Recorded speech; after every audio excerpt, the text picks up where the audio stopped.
On the 17th January 1963, Vivekananda's centenary year was formally inaugurated all over the country. Early in the year, ceremonial processions were taken out in Madras on the occasion.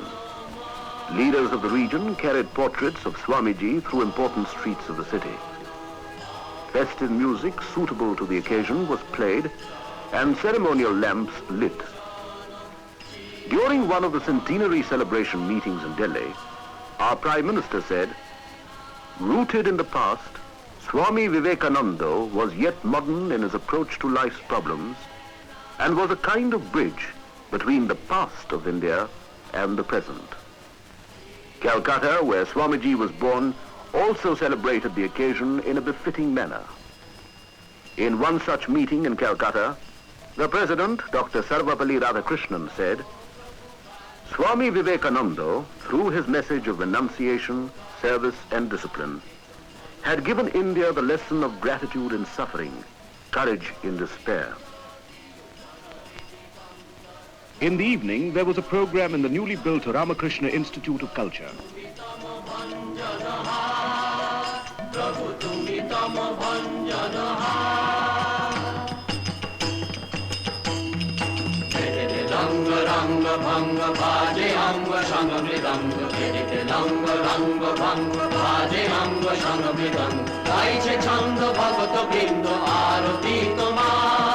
গাইছে ছন্দ ভগত বৃন্দ আরতি তোমার জয় জয় আরতি তোমার হর হর আরতি তোমার শিব শিব আরতি তোমার বন্দন Bhagaban jug বন্দন বন্দি তোমার।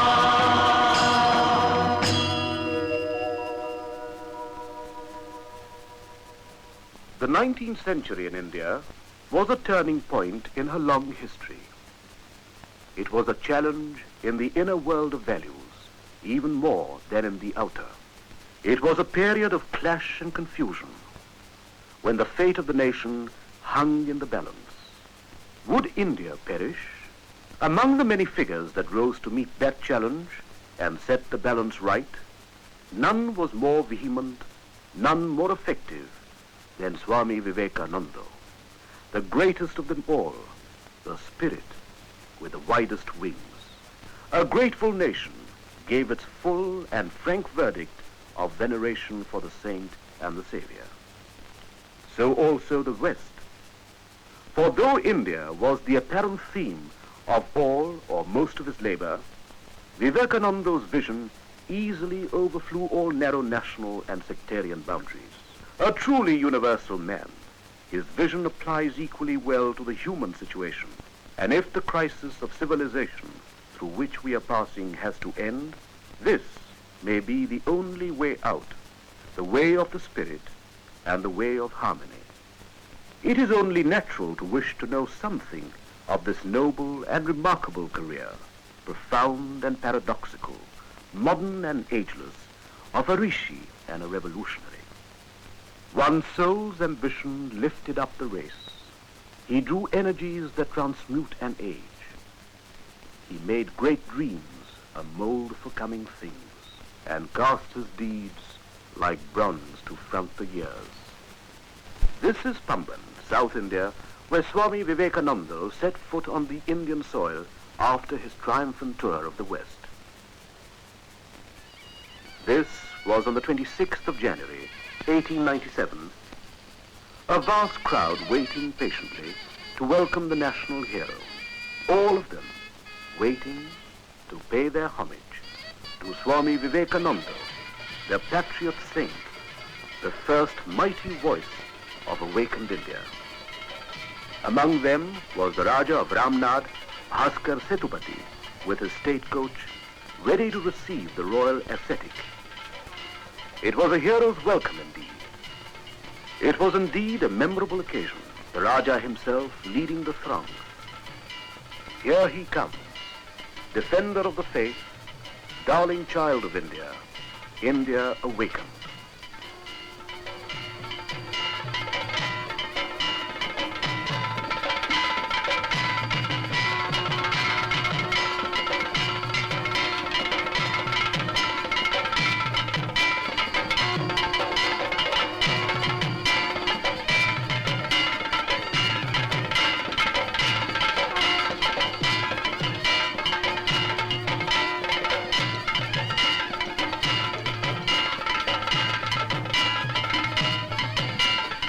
Swami was quite overwhelmed, but he took it with dignity, with humility.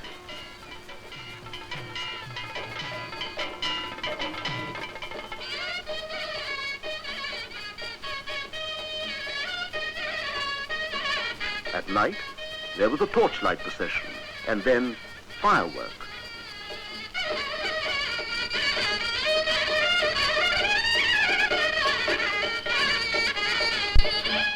In reply, the Swami said, "This grand reception is made not unto a military general or a politician, a prince or a millionaire, but to a poor, penniless sannyasin. This shows the spirituality of India. This shows wherein lies the vitality of our nation." After the grand reception in the south, the Swami left for Calcutta, his hometown, where a grand reception was given to him. From there he began a series of inspiring speeches all over the country. My India, arise. The longest night seems to be passing away. Awake from this hypnotism of weakness. Stand up and assert yourself. Proclaim the God within you. Religion alone is the life of this country. When that goes, India will die. In spite of politics, in spite of social reforms, in spite of everything. Each soul is potentially divine. The goal is to manifest the divinity within all of us.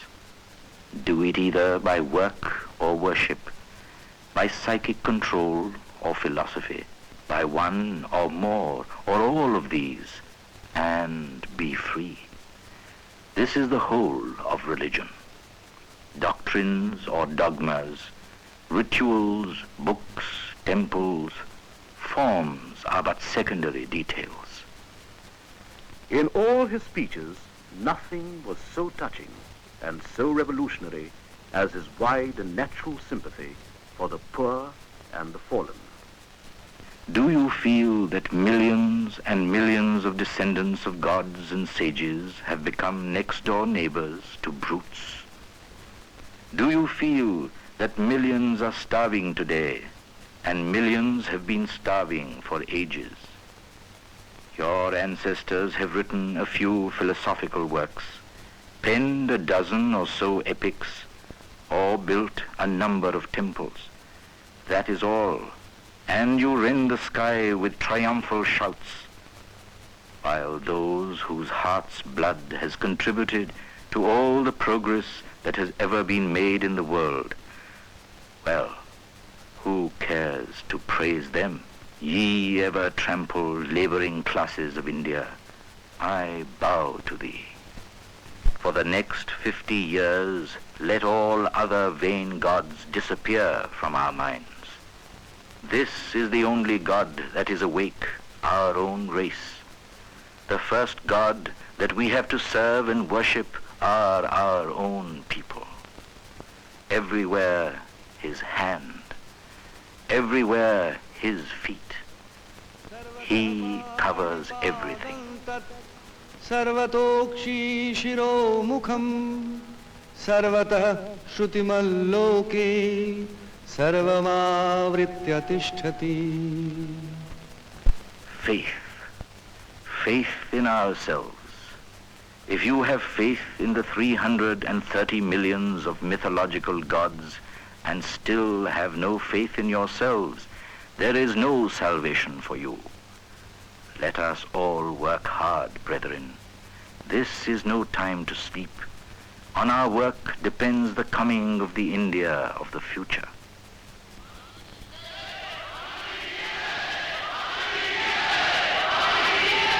Where and how did this remarkable life begin?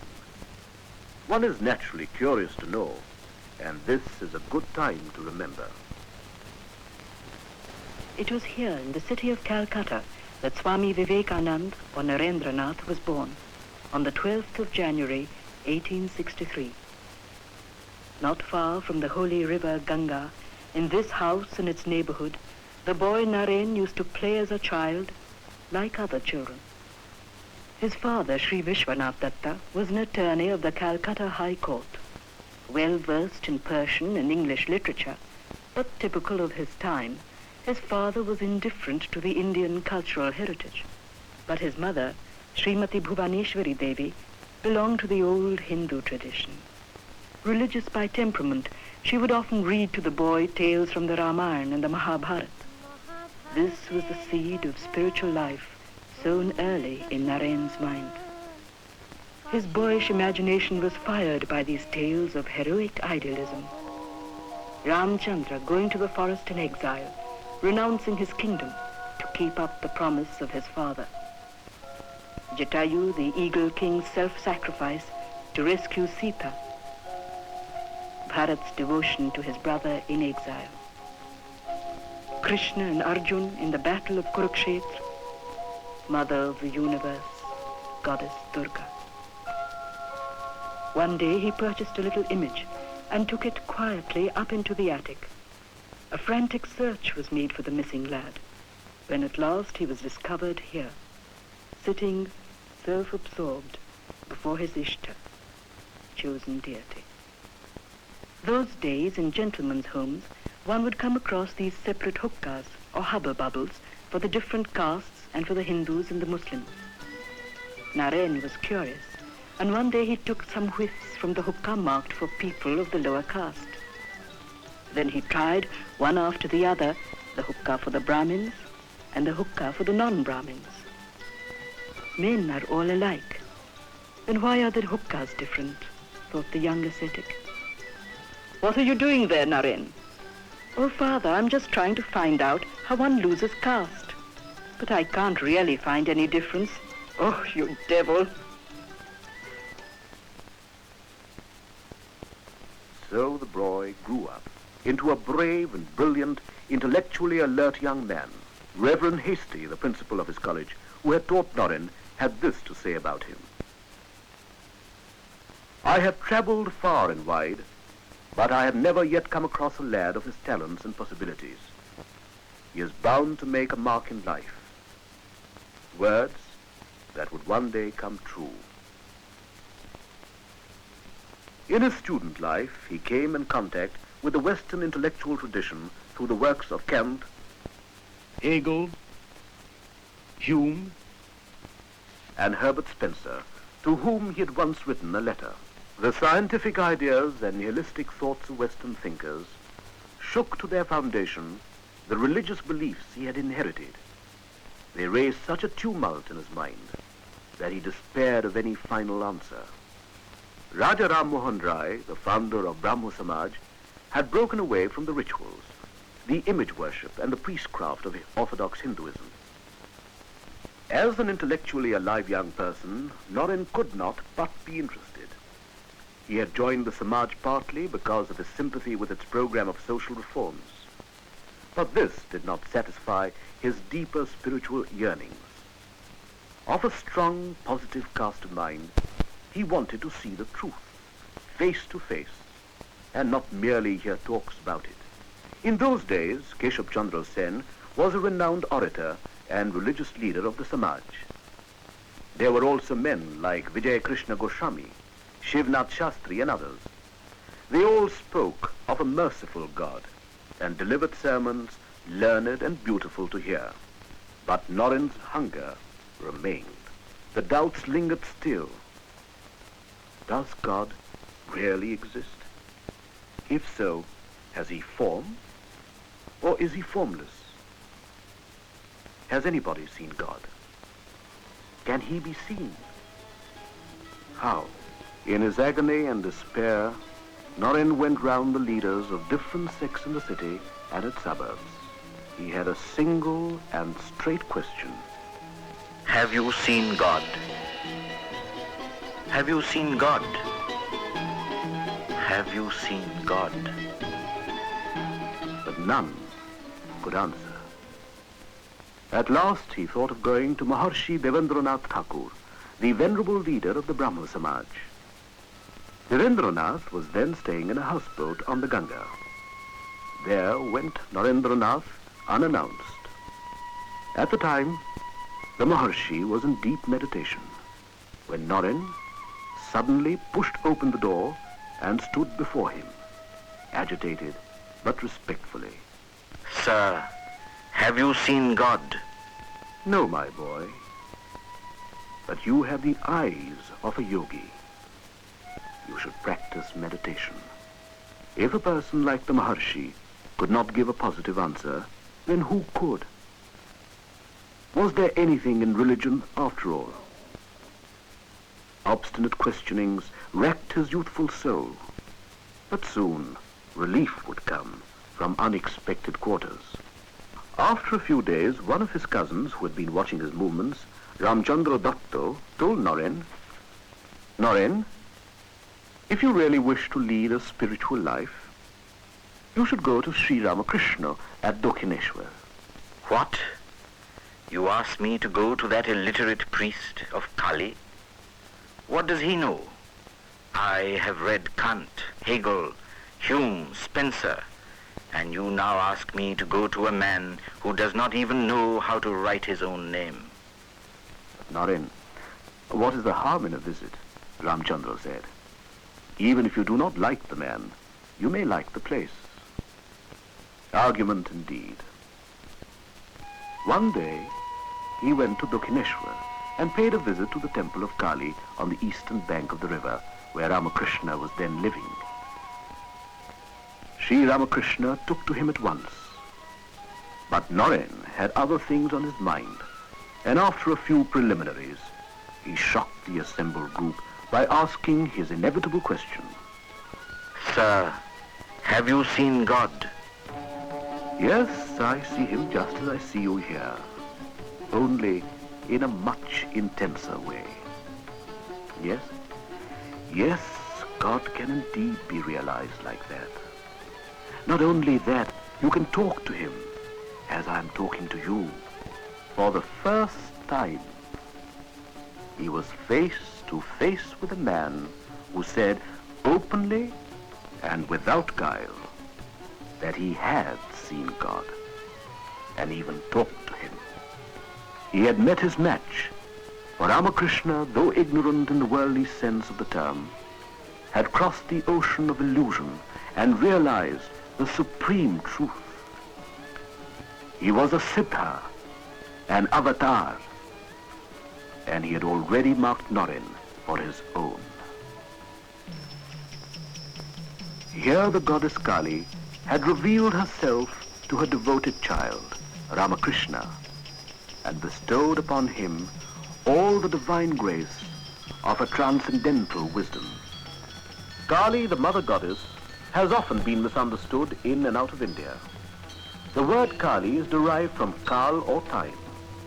Hence, she is a symbol of death and destruction. In another and deeper sense, she is also the transcendence in which all mental ideas and forms disappear. In the inner view of things, she is a power of Brahman or reality. If, in one hand, she holds the severed head, in the other she offers boons and protection. Destroyer and preserver, Kali the mother is the goddess of the brave and the heroic. It was a quiet day. Sri Ramakrishna was seated on his bed, relaxed, when Naren entered and approached him.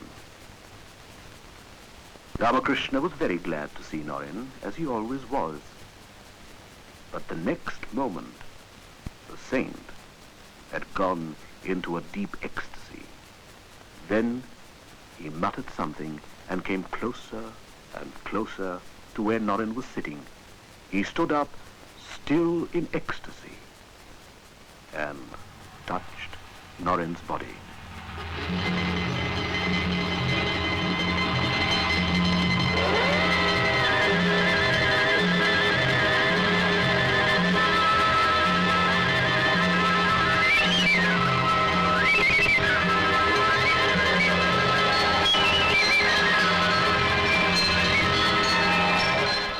What are you doing to me? I have my parents at home. All right, all right. Let's rest now. Everything will come in time. And for a while, all was as before. But really, It would never be the same again. The incident, first of a series, amazed Naren. Thereafter, he could not help thinking more and more of Sri Ramakrishna. But he would not give in so easily. A part of his being still questioned. Could this be hypnotism? He wondered. It was something that he could not explain. Anyway, Naren continued to visit Dakshineshwar. At times, he openly ridiculed Ramakrishna, which hurt and shocked the simple devotees. But for all that, he could not deny or resist the unbounded love and childlike simplicity of the saint. It was at this time that Naren, then barely 21, was faced with unexpected difficulties. His father passed away. A large-hearted man, Sri Vishwanath Datta had lived beyond his means and left no savings. Here he is, without rest, without security, on the Maidan in Calcutta. There was nothing he had not tried and failed.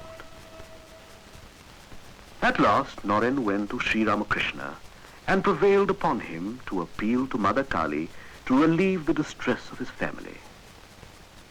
To this, Sri Ramakrishna said, "I have never asked for any material gains from my mother. I cannot do that even now. But if you go to the temple this evening and ask for yourself, I assure you, the mother will grant you whatever you ask for." But why will she listen to me? "I say she will," Ramakrishna said. It was evening. Sri Ramakrishna asked Naren to go inside the temple and pray to the mother. He went accordingly.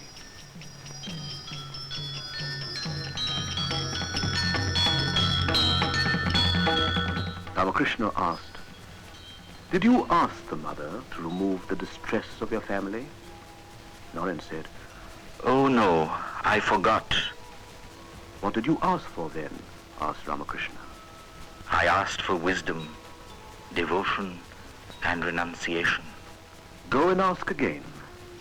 Naren went thrice, but every time, like his master, for himself, he could not ask anything. Naren had a fierce intellect. For 6 years, he struggled and struggled. But during this period, he learned prodigiously. Among other things, he learned from his matchless master or guru. All the rivers flow to the same ocean of supreme being. The goal is the same for all.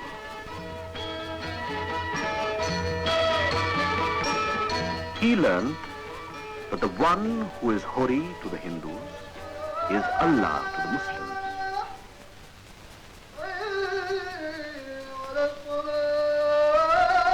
And that the Father in heaven, to whom the Christians pray, is but another name of the same supreme being.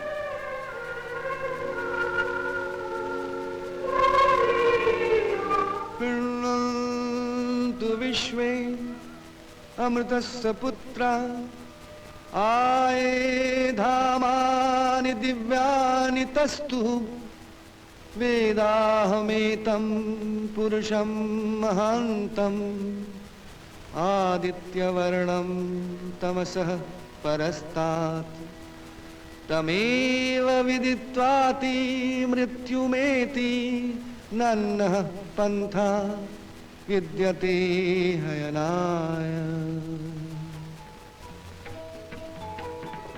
Thus spake Ramakrishna to the disciple he had marked and chosen. To Narendranath, his guru seemed to symbolize India's ageless culture, a living embodiment of all that was best in man and in India. From Sri Ramakrishna, he learnt that religion was not something to be merely talked about, but that it must be realized and lived out. He also learned that unity in diversity was nature's plan, and that India had a message for the world today. He must live that truth and spread the Master's message, come what may. In the meantime, Sri Ramakrishna had fallen seriously ill and had to be removed to this garden house at Kashipur in the neighborhood of Calcutta. The end was near. He advised the disciples to dedicate their lives to the service of God and man. He also nominated Naren as the head of the group. He called the 12 disciples and gave them the ochre robes, the age-old symbol of the ascetic life in India. He gave some final instructions to Naren. Take care of the boys, he said. Thus was formed the nucleus of the Ramakrishna order or mission. 4 days before he passed away, he called Naren. Soon he went into deep ecstasy, but for some time he kept looking intently at Naren's eyes. He was clearly concentrating for a purpose.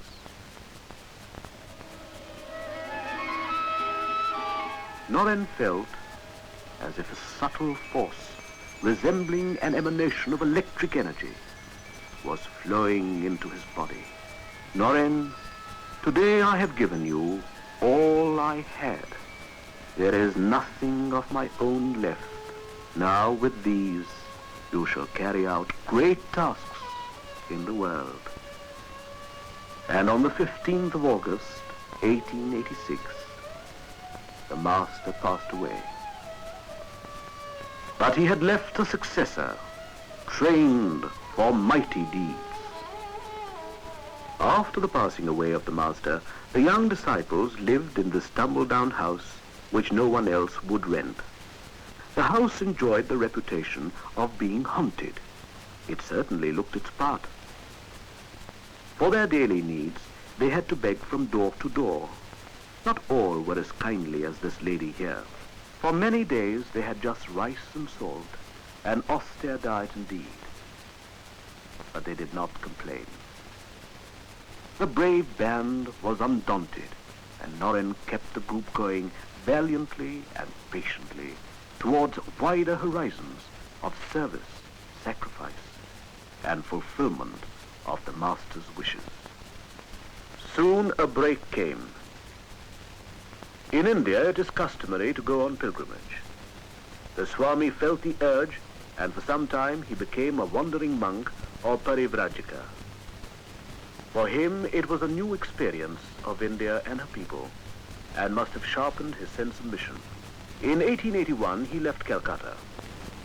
He first went to Benares or Varanasi, the heart of religious Hindustan. Holy its air, holy the very dust of the city of Shiva. In the temple of Vishwanath, he glimpsed eternal India, ageless, the same forever. They come from all over the country, speaking different languages, following different customs. Here, the Swami could feel the source of Indian unity, the unity of culture and religion, her wide toleration and deep understanding of the ways of the spirit. Sometimes in the evening, the young Swami would sit here on the river ghat.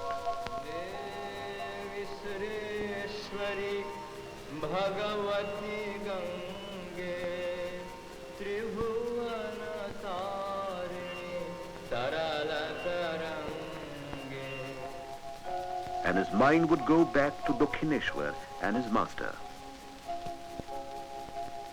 He also paid a visit to Ajodhya, sacred city of Rama, and Vrindavan, city of Krishna. Pushkar, the legendary birthplace of Brahma himself. Rishikesh, land of ascetics and spiritual seeking down the ages. Yasya samudram rasaya sahahu, yasye maha pradisho yasya bahu, kashmai devaya havisha vidhema. He saw the exquisite paintings of Ajanta, the rock-cut temples and sculpture of Ellora, the Buddhist stupa at Sanchi, the shrines of Bhuvaneshwar, the famous Sun Temple of Konarak, and he felt within himself the imperishable heritage of India, mighty voices of silence whispering their deathless enchantment. From all these, he drew fresh inspiration.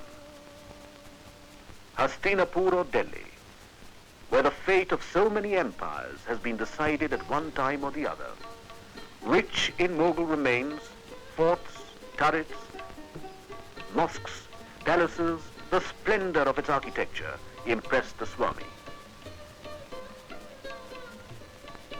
Taj Mahal, splendid symbol of the love of Shah Jahan for his beloved Mumtaz Mahal, a lover's gift, a poem in marble.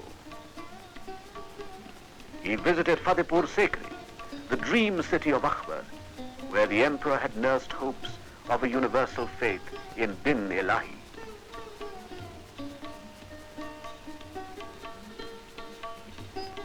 Rajasthan, the land of chivalry and heroism. Its capital, Jaipur, is the first planned city of India. In this city, Swamiji stayed for months to take lessons in Panini from the Pandit of the royal court.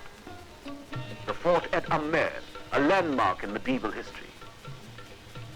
Chittor, forever associated with Rana Pratap's defense of the motherland, with the fatal beauty of Padmini and her fire ordeal, and the matchless devotion of Mirabai, the saint queen of India.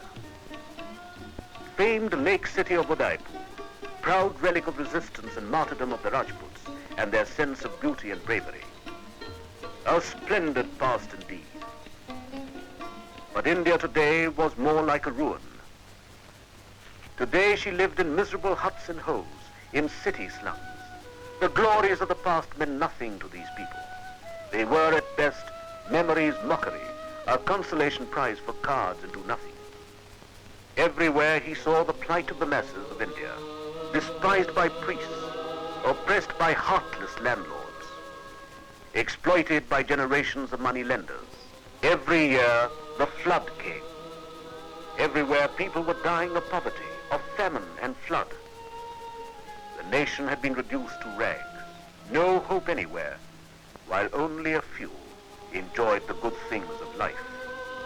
Not a moment of his waking life when he did not think of his poor countryfolk and of what man had made of man. It was not merely lip sympathy. He lived with them and found spiritual treasures in their midst. He slept in stables where no gentleman ever set his foot. He lived on the pallets of beggars, sharing their life. The words of his master came back to him again and again. Religion is not for the empty bellies. And he himself later said, What have we done for the masses? Teaching them metaphysics? It is mockery to offer religion to a starving man. With this picture of the oppressed masses burning in his heart, the Swami came across the rulers of the Indian states, the native princes. In the course of his travels, he met the Raja Ajit Singh of Khetri, the Maharaja Mangal Singh of Alwar, the Maharaja Chamarajendra Vadiyar of Mysore, and the Raja Bhaskar Setupati of Ramnad, and many others. He believed that if these people, placed in positions of advantage, took up the cause of India and her starving masses, the country's progress could be hastened. He always reminded the rulers of their duty towards the people. There was something about the youthful Swami, and they listened. They who were given more to command than to listen. In his conversation with the Maharaja of Mysore, he had said, You are only the custodian of God's property. You should use it only for the benefit of God's children, that is, the people. The Maharaja of Mysore was inspired to introduce necessary reforms in his state. These encounters were not without their dramatic moments. Once in Alwar, the Maharaja Mangal Singh met him at the residence of his Diwan. The Maharaja was in a somewhat merry mood, and perhaps, to tease the Swami, he said, with a smile, You see, Babaji Maharaj, my forefathers built many temples, but I do not have any faith in those idols of stone or metal. The eyes of all present were fixed on the Swami. what would he say? He asked a counter question, harmless enough to begin with. Diwanji Sahib, whose picture is that on the wall, please? The Diwan replied, "It is the likeness of the Maharaja, Swamiji." Please bring down the picture, will you? And the picture was brought down. Now spit on that picture, Diwanji. What is it, Diwanji? But a piece of paper? Why can't you spit upon it? I say, spit. Spit upon it. Any one of you may spit upon it. What are you asking me, Swamiji? It is the likeness of our Maharaja. Don't you know that? But surely the Maharaja is not bodily present in the picture. It does not contain his flesh, blood and bone. It is, after all, an idol or an image. Yet you respect it as if it is your Maharaja himself. Isn't that so, Diwanji? Yes. Yes, Swamiji. That is so. See, Your Highness, though the picture is not you in one sense, in another sense, it is you. They all look upon this picture with as much respect as they would upon your person. So, when men worship the image of God in stone or metal, they do not say or think, "O stone, I worship thee. O metal, be merciful." They worship the divinity inherent or represented in these forms. The Maharaja admitted, "Swamiji, you have opened my eyes. Forgive me that I ever spoke to you like that. Forgive me." Such was the Swami's unconventional method of bringing a great truth home. But the Swami never stayed at one place for long. No Parivrajika ever does. He traveled through deserts, forests and mountains and vast fields. He learned a thing or two as he went along. This is Khetri House in Jaipur, where a little dancing girl taught him a lesson in humility and understanding. In his honor, the Maharaja of Khetri had arranged a song and dance recital. The gathering, including the Maharaja, was waiting for the Swami. One of the courtiers had been sent to bring him. As the officer conveyed the invitation, the Swami said, It is quite unbecoming for a sannyasi to attend the performance of a dancing girl. When she learnt what the Swami had said, the girl was deeply hurt. Overwhelmed by emotion, she soon started to sing a bhajan by Surdas. She has never sung like that before.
As the song ended, she looked up and bowed down before the presence which her song evoked.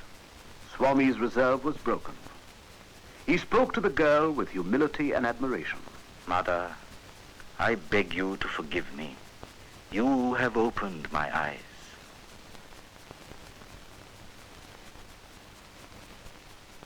After a brief stay in Rajasthan, he resumed his journey. Now he proceeded towards the south by way of Gujarat and Maharashtra. He traveled in day and night till he reached the Meenakshi temple of Madura, eloquent of the faith of the people and Dravidian architecture.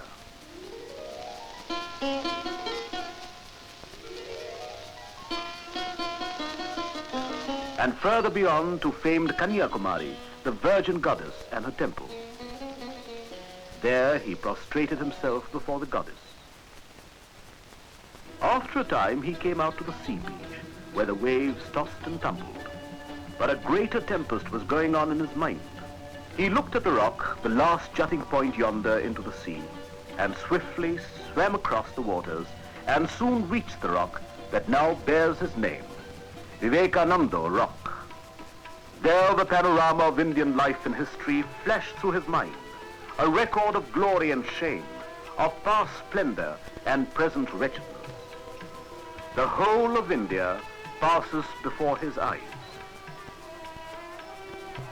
India right from the ideal kingdom of Rama, Sri Krishna at Kurukshetra, the penance of Buddha, Emperor Ashoka, the ancient University of Nalanda, Shankaracharya, Guru Nanak, Chaitanya Mahaprabhu, and then the foreign invaders, the Huns, the Mongols,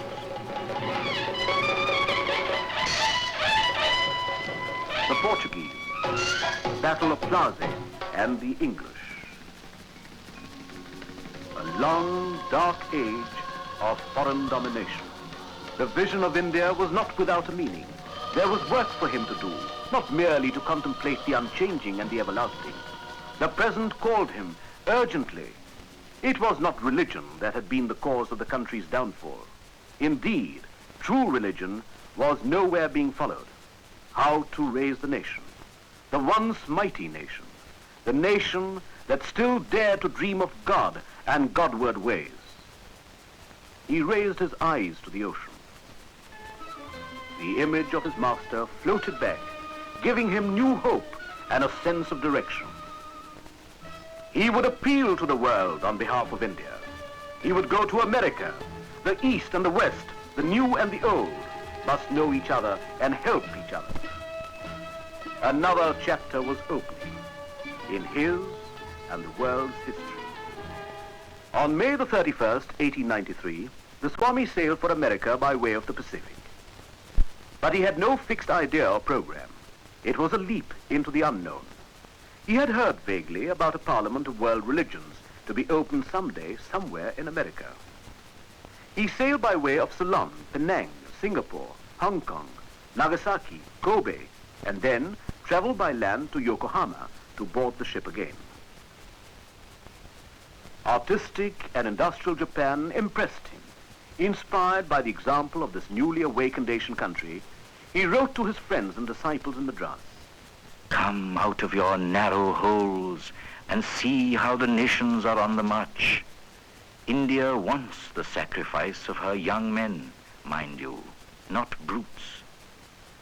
Sympathy for the poor, bread for the hungry mouths, enlightenment for the people at large, and struggle unto death to make men of those who have been brought to the level of beasts by the tyranny of your forefathers.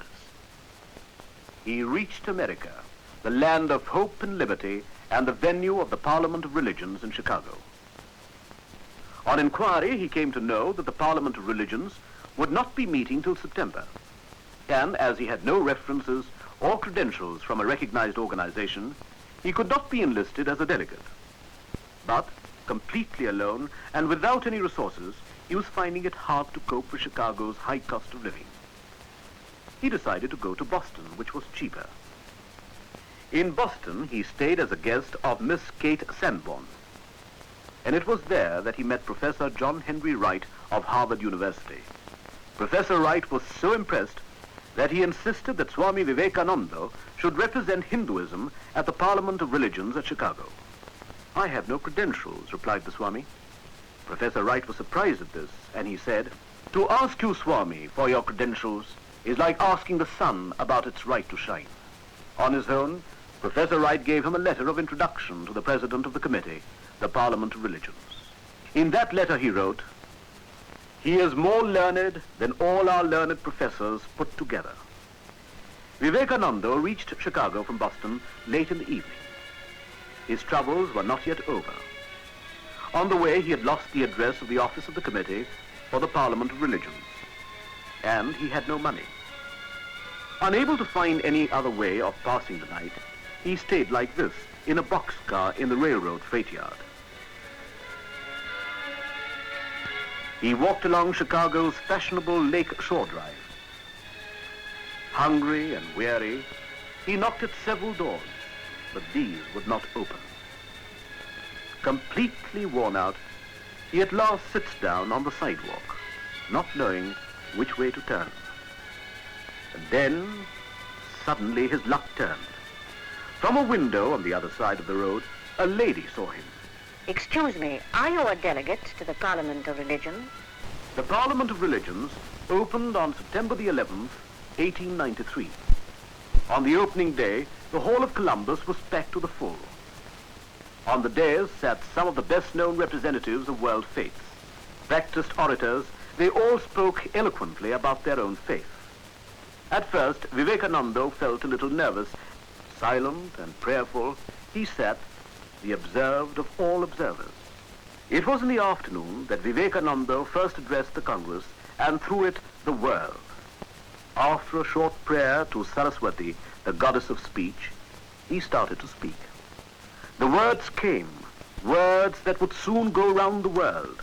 He began, "Sisters and brothers of America, and brothers of America, sisters and brothers of America." A spontaneous clapping filled the house. The applause went on and on and on. The audience had never heard anything like this before.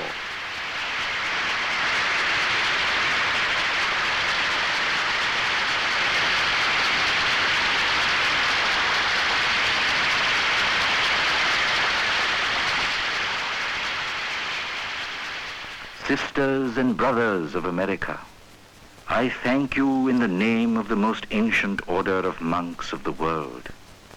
I thank you in the name of the mother of all religions. I thank you in the name of millions and millions of Hindu people of all classes and sects.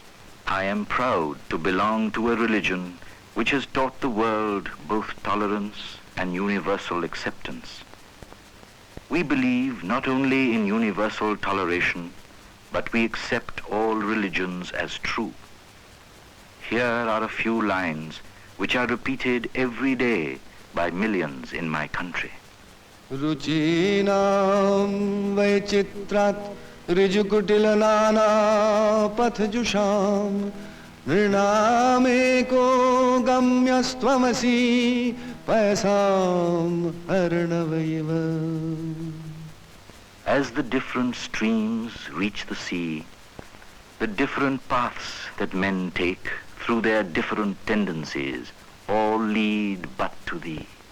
It did not matter what else he said. The audience was at his feet. Vivekananda had come, he had spoken, and he had won.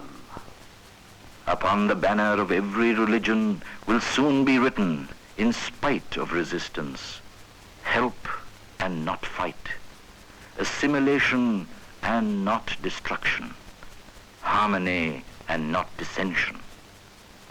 The Swami had not come to criticize only.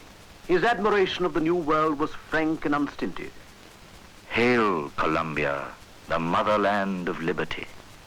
It has been given to thee to march as the vanguard of civilization with the flag of harmony. His speech had been like a tongue of flame. Everybody else was forgotten by his commanding and spectacular performance. The papers were full of him. They wrote, "He is undoubtedly the greatest figure in the Parliament of Religion.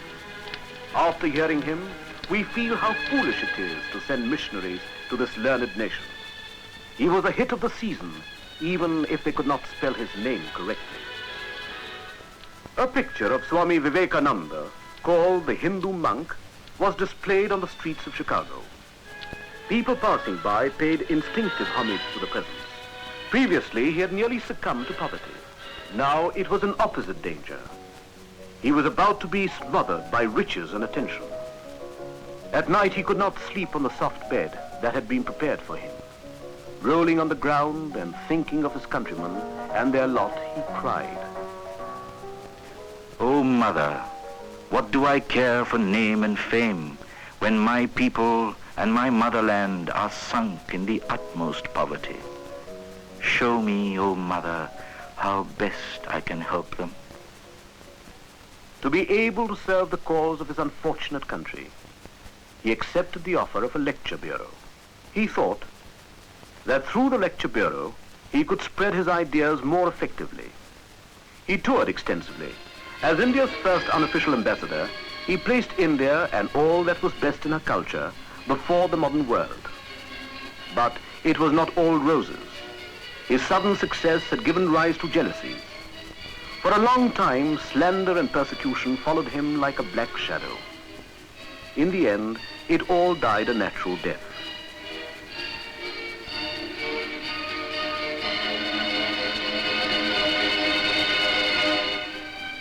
He toured with the lecture bureau for 6 to 8 months in different places and delivered a series of inspiring speeches. While lecturing in a church, he said, "Let me tell you, brethren, if you want to live, if you really want your nation to live, go back to Christ. You are not Christians. No, as a nation you are not. Go back to Christ. Yours is a religion preached in the name of luxury. You cannot serve God and mammon at the same time. Better be ready to live in rags with Christ than to live in palaces without him." Do I wish that the Christians would become Hindus? God forbid. Do I wish that the Hindus or Buddhists would become Christians? God forbid. The Christian is not to become a Hindu or Buddhist, nor a Hindu or Buddhist to become a Christian, but each must assimilate the spirit of the others and yet preserve his individuality and grow according to his own law of growth. But he soon cut off all connections with the lecture bureau and began to speak, free of any charges, an unusual thing to do in the United States. Soon he became the friend of eminent men and women like Professor William James of Harvard, great scientists like Nikola Tesla and Lord Kelvin, philosopher Ingersoll, John D. Rockefeller Sr., Leo Landberg, Francis and Betty Leggett, Sister Christine, Mrs. Ole Bull, with Mr. J.G. Goodwin, who gave his all for the Swami's cause, and Mrs. Ella Wheeler Wilcox, the noted American author, Madame Emma Calvé, the great opera star of the two continents. At the time, she was passing through an emotional crisis. She even tried to take her own life. Thrice, she left her house to drown herself, and each time, as though in a daze, she found herself in front of her friend's house, where Swamiji was staying at the time. Finally, she ventured into the house and in the veranda. All of a sudden, a deep and sonorous voice rang through. "Come, my child. Don't be afraid."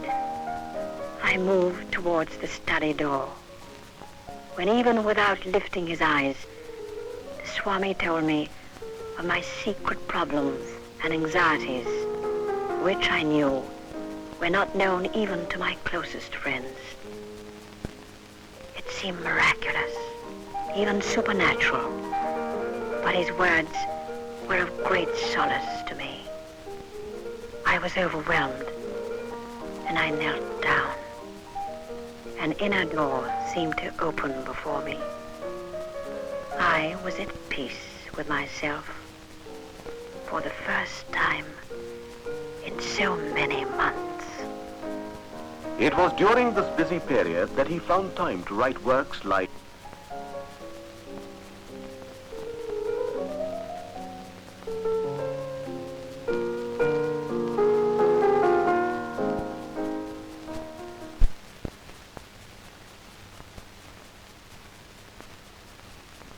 This is the summer cottage in the Thousand Islands Park on the river St. Lawrence. Here, with 12 American disciples, the Swami passed 7 memorable weeks. To this intimate group, he revealed brilliant flashes of illumination and the most profound wisdom. These were later published as inspired talks. Never was a title more justified. After he had stabilized his work in America, he turned to Europe briefly. This is London, 1895, where the Swami spent some time meeting and talking to people and giving them a better idea of Vedanta. His greatest acquisition in England was without doubt Miss Margaret Noble, a name that will always be remembered with gratitude while India lasts. England also gave him Mr. and Mrs. Sevier. The couple donated all their life savings to the cause and made India their second home. After 4 years of travel and ministry to different countries of the West, Swami Vivekananda was returning home with some of his disciples. Yes, the tour had been a success, a triumph. He had hoped to find his militia ready for his word of command. But never did he expect that the whole nation, the people of India, would rise to a man and give him a welcome, the like of which has never been seen before or after.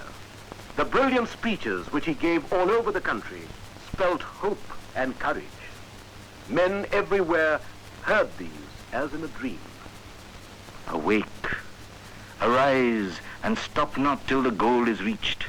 So long as millions live in hunger and ignorance, I hold every man a traitor who, having been educated at their expense, does nothing for them.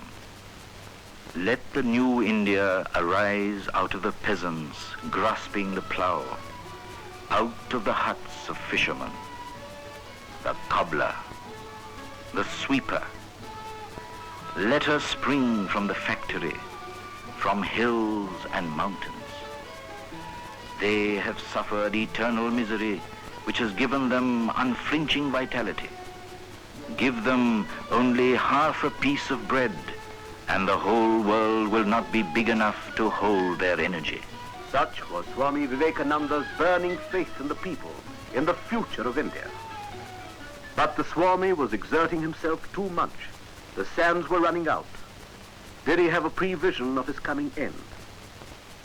On May the 1st, 1897, he called a meeting of the monastic order and the lay devotees of Sri Ramakrishna. Speaking of his master, Sri Ramakrishna, Swami Vivekananda said, My teacher, my master, my hero, my ideal, my God in life. If there has been anything achieved by me, by thought or word or deed, if from my lips has ever fallen one word that has helped anyone in the world, I lay no claim to it. It was all his. All that has been life-giving, strengthening, pure and holy has been his inspiration, his words, and he himself. Out of his plans and discussions came the Ramakrishna Mission Association, a mighty body of men and ideas. It all led to the Belur Math or monastery. It held, among other things, the following ideas or ideals: to train people so that they could teach others and lead to the material and spiritual welfare of the masses, to promote and encourage the arts and industries, to spread among the people Vedantic and other ideas as exemplified in the life and teachings of Sri Ramakrishna. Vivekananda's vision of utilizing religion for the welfare of the common man was gradually taking shape. The Swami found no inherent conflict between, say, science and religion, or between religion and the practical arts, or between religion and industry. He sent Swami Ramakrishna to organize the center in Madras and others elsewhere. In a short time, a number of missions were established all over the country, all doing good, substantial work.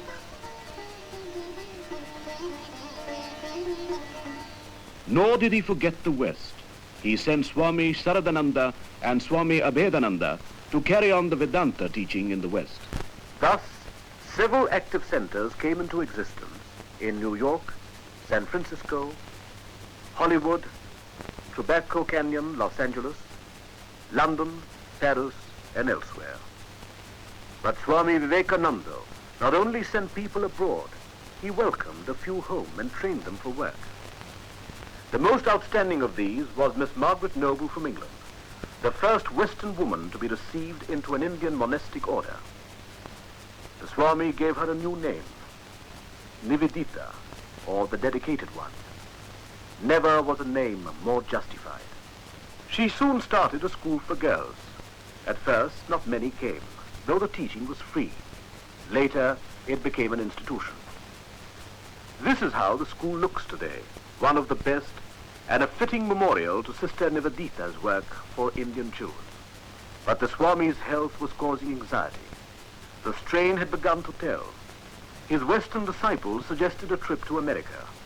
He went, but there was no rest in his vocabulary. His health did not improve, and he returned to India unannounced.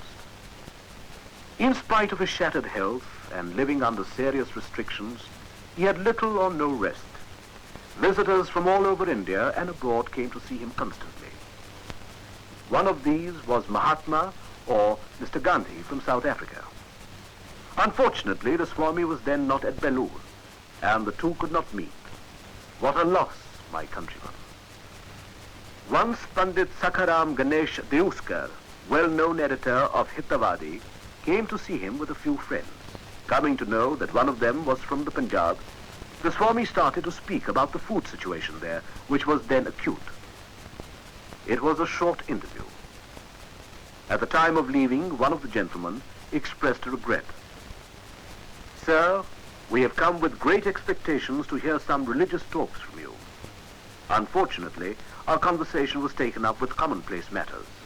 At this, the Swami turned grave and said, Is the concern over my people a commonplace matter? Sir, so long as even a dog in my country remains without food, to feed and take care of him is my highest duty. Anything else I consider as non-religion or false religion. Swami Vivekananda thought not only about the men of India, but he had given deep and anxious thoughts to the problems of Indian women. A bird cannot fly with only one wing, he used to say. He looked upon Sharada Devi, the consort of Sri Ramakrishna, as the ideal of Indian womanhood. He dreamt of a convent to be run on the lines of the monastery at Belur. He did not live to see the dream come true, but now the convent, Sharada Mat, is a reality. But Swami Vivekananda's thoughts were confined not to India alone. It included the whole world and the civilization. I belong to India just as much as I belong to the world. I love India. But every day my sight grows clearer. What is India or England or America to us? We are servants of God. The East and the West may make their full contribution to the perfection of humanity, and the last civilization of the world may be a civilization not of struggle and warfare, but of peace and charity and harmonious cooperation to a great end. He knew that the end was near. On July 4th, 1902, The 11th day of the moon, he fasted following the orthodox rule. That day, he insisted on serving the meal to his disciples. After the meal was over, the Swami stood by to pour water on the hands of the disciples. At this, Nivedita protested. It is we who should do these things for you, Swamiji. and not you for us. But Jesus washed the feet of his disciples. It was the last time. The words rose to Nivedita's lips, but remained unuttered. Was this the last time too? At 7 o'clock in the evening, the bell rang for worship in the chapel. But the Swami went into his room, where he spent some time in solitary meditation. Then he went into deep samadhi and cast off the body like a worn-out gown. Swami Vivekananda had passed away, or as we say, he had given up the body. Gloom and desolation fell upon the monastery.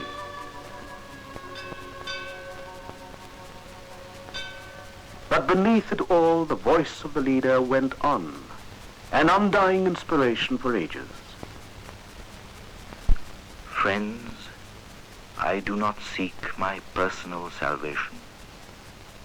May I be born again and again to suffer 1,000 miseries, so that I may worship the only God I believe in, the sum total of all souls.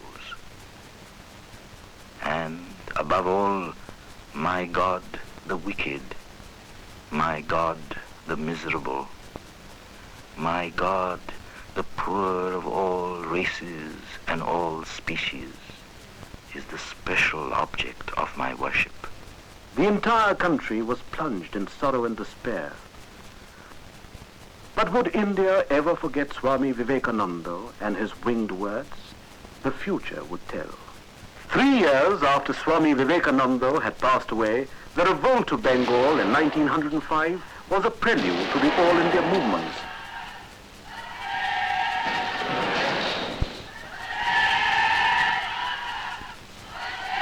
All the while, the life and works of Swami Vivekananda has continued to inspire the people.